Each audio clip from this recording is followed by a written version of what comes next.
Praise the Lord, everyone. Today is December 28, 2024, as I share my video journal for today. For today, we are talking about Satan fears this type of Christian. So Satan fears this type of Christian and is powerless against them. Are you this type of Christian? So let's find out. Christians, their spiritual authority. So the first type of Christian that terrifies Satan is the one who understands their rights in Christ. In Hosea chapter 4, verse 6, where the Bible said,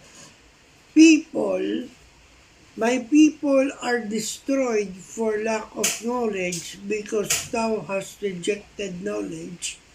I will also reject thee, that thou shalt be no priest to me, seeing thou hast forgotten the law of thy God. I will also forget thy children. So Satan thrives on ignorance, especially when Christians don't understand the power they've been given. In Luke chapter 10, verse 19, where the Bible said, Behold, I give unto you power to tread on serpents and scorpions, and over all the power of the enemy, and nothing shall by any means hurt you. Amen. So the word power refers to authority. When you stand firm in this authority, Satan has no choice but to retreat.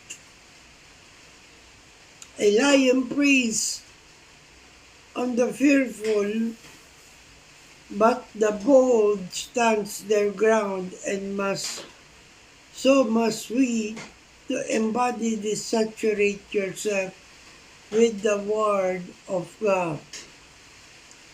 When Jesus was tempted in the wilderness, he used scriptures to counter every attack of Satan, saying, It is written.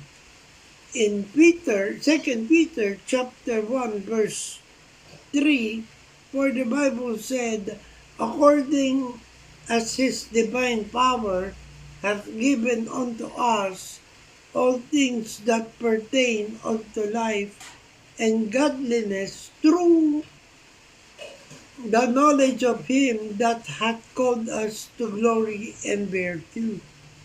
Amen. So let's follow his example. Know your rights, declare them boldly, and watch Satan flee. So I hope I have inspired you with this video journal of mine. Remember, we are on a mission. Keep the fire burning, for we live to serve God. Stay safe, and God bless everyone. Good morning.